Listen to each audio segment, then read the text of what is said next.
Hey guys. Alright, so I'm gonna do another video. This book was pretty popular. The first video did with it, so we're gonna do another video out of this one. And this is chapter 1, First Things First. So here we go. People keep livestock for many reasons. Eggs, dairy, meat, vegetation control, manure for compost, to sell as pets, for showing, for breed conservation, because they like a particular animal, or any combination of these. Your reasons for keeping farm animals will determine your livestock philosophy and methods, as will your location and terrain.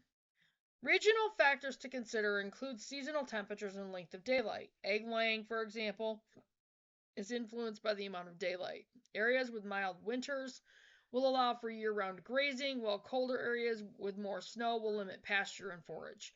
Climates with harsh winters will require sturdier housing and windbreaks. In climates with sweltering summer heat, you will need to provide shade and plenty of fresh water. Breed choices may be affected by these conditions too.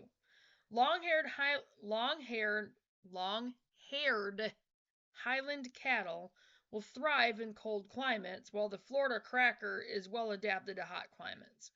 Nubian and Savannah breed goats are more heat than cold tolerant, while Sayanins and Oberhaslis adapt better to cold.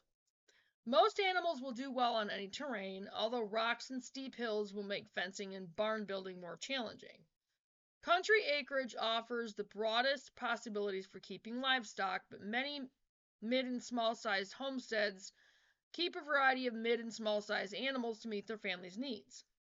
These include urban and suburban homesteads where people raise chickens, rabbits, and miniature breeds of goats and pigs.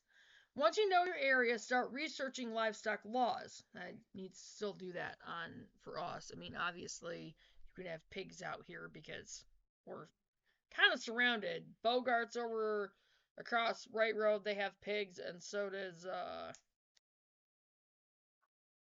yeah,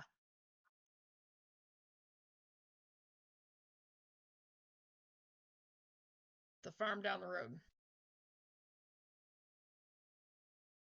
Dunsmore's. Durr. Anyway. The state, county, town, if you're within city limits, and homeowners association, if you have one, will all have something to say about what animals you can keep and how you can keep them. In urban and suburban areas, you will likely have limits on the kinds and numbers of animals you can keep. For example, you may be allowed up to 3 chickens, hens only, in your backyard.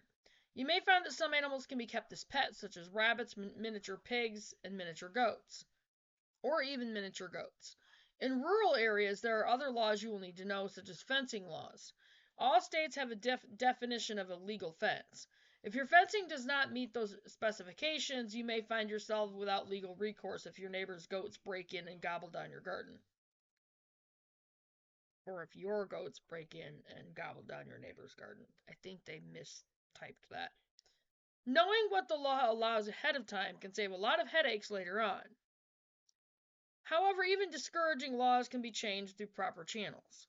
See Chapter 1, Resources, on page 206 for some ideas on how to do that. And when I get to the end of the book, I'll go through and do resources from this book like I did on the backyard homestead. Animal housing. Cleared land, existing fences, and a barn will give you a head start toward acquiring your first critters. Or perhaps there are outbuildings that could be converted to animal housing if you will need to build. Check your local building codes first. Some folks say it's easier to ask forgiveness than to get permission. But make sure you're able to pay potentially hefty fines to get that forgiveness. And actually, that's usually the other way around. Water sources. Does the property have a pond, spring, or a well? Will you be buying from the municipal water supply? If a creek or a river runs through or borders the property, check state laws regarding waterways and buffer areas. You may be prohibited from damming or diverting it, or your livestock may be forbidden access to it. Regulation on sale of animal products. If you are considering livestock as part of your homestead income, you need to be aware of laws governing the sale of animal products for human consumption.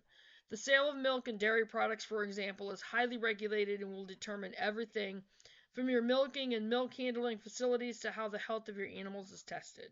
Some states have cottage industry laws which allow the sale of homegrown eggs without a permit, while other states require certification. Selling animals for meat comes with its own set of rules. I'll discuss this in more detail in Chapter 7, Eggs, Milk, and Meat. Locally available breeds. In your planning stages, I recommend searching what kinds of breeds of livestock are locally available. I spent many hours researching breeds of goats, only to discover that the breed I wanted wasn't available anywhere within several states of my location. By browsing local sales papers and websites, you can get a better sense of what's available, plus what you can expect to buy, or to pay, sorry. Local feed stores. Well, ours would be Family Farm at Home. Scout out local feed stores and feed mills for equipment, supplies, feeds, and farm seeds. Don't overlook the places where you do your family shopping. I can buy chicken feed, chicken scratch, and rabbit feed at my local grocery. Our Walmart even sells hog feed and horse wormer. Your county cooperative extension agent can be helpful as you get started, especially with information specific to your area. Livestock vet. You will need to find a good livestock vet, one who specializes in large animals. Most veterinary practices are geared towards small pets and aren't always knowledgeable in the ailments and care of farm animals. Many of us with livestock have to do much of our own vetting, but a good vet is an invaluable resource. Also, a mentor is a great asset. Someone with experience who is willing to answer questions and show you how to do things such as trim hooves or give shots. Stocking rates. Probably the most common questions are how much land do I need?